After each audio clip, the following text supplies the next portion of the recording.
Alright, what's going on, guys? Trev back again, here to bring you another video. This one's going to be doing a video talking about the Iron Man 3 trailer that just hit 2 days ago, October 22nd.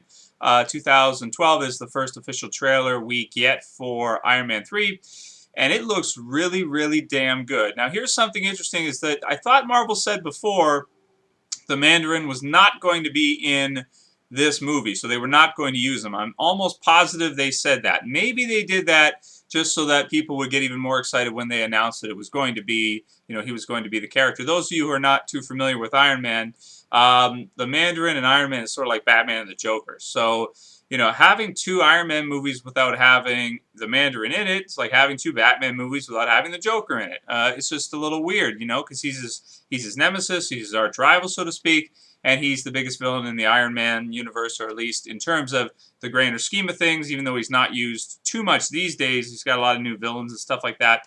The Mandarin really was, his main, nemesis, so to speak. He's the Joker to Batman. So it'll be interesting to see how they kind of bring him into the Marvel movie Iron Man universe, because the Mandarin is sort of like a character that uses a lot of magic and things like that. Like, for example, he has his rings, which all have different, like, mystical type power type stuff. Like, for example, one ring has an ice blast, another one, I'm just going to read them off: electric, flame, white light, mento, intensifier, black light, disintegration beam, a vortex beam, impact beam, and a matter rearranger. So it's kind of like mixing in, magic and mysticism with Iron Man, which I think Marvel didn't want to do for the movies for a while, at least. That's why they didn't choose him for the first movie, is because, having that sort of like integrating magic in with the characters, a lot of times in a story, you don't want to put like magic in there right away, or at least not a lot of it, because it'll make it, a lot of times it does some weird things to the story, and it loses people. It's too imaginative, and some people don't stay on board with it. They, don't like it. Another thing I think that's interesting in the trailer, by the way, I'm going to put it in the description. If you guys haven't seen the trailer, go there, click on the link, go watch it, come on back and watch the review. The Mandarin refers to himself as a terrorist, which is kind of sort of like in the first Iron Man movie where he was in the cave and all that kind of stuff. They're kind of making it feel like the story fits for this world, sort of combining the real world with the Iron Man comic books to sort of make it feel more personal and more realistic, which I like, because obviously terrorism in the last 15, 20 years has been a huge thing in the United States and just all over the world, obviously with September 11th and everything else that's been happening. Major war is really not, not like World War II. Now it's gotten into more like, terrorist organizations, groups like this, because most governments are, relatively at peace, at least in terms of the major powers. The Middle East has always been chaos, but you know what I'm saying. So that's kind of cool that they're going to portray him as like a terrorist and have him sort of just, he refers to himself as a teacher, and just like, do some craziness and be really exciting and terrifying. So it should be good, because I liked how in The Dark Knight, for example, the Joker was portrayed as sort of like a terrorist, and it makes it feel very realistic, because in the real world we do have terrorists, we do have people like that. So I think that'll work out really well for them in this movie, and it could be the best Iron Man movie yet. I think it probably will be.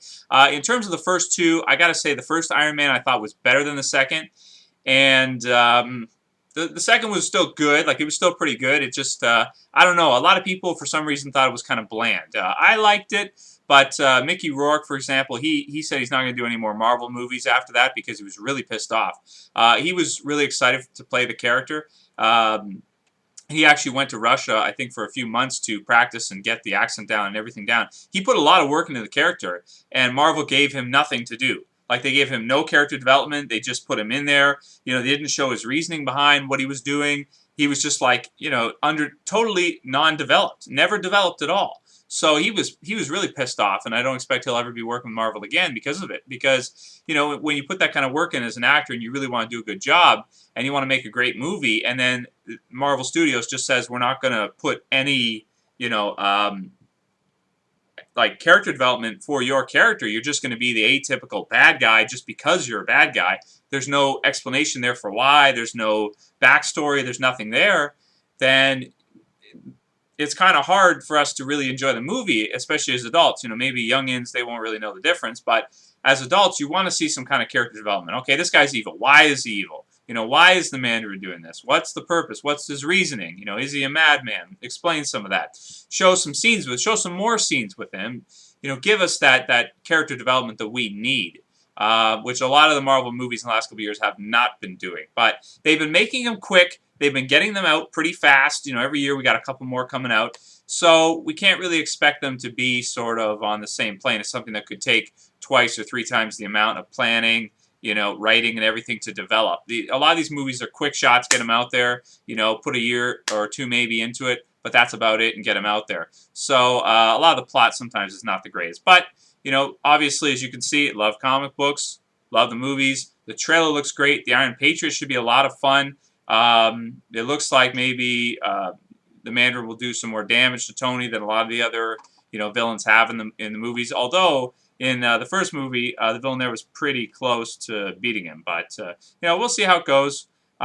Should be a lot of fun to see Iron Man's arch nemesis in a movie, and I'm really excited for Iron Man 3. Can't wait to see it. Anyway, those are my thoughts on the trailer. Let me know what you guys thought about it. Let's talk about it in the comments. This is Trev, saying peace.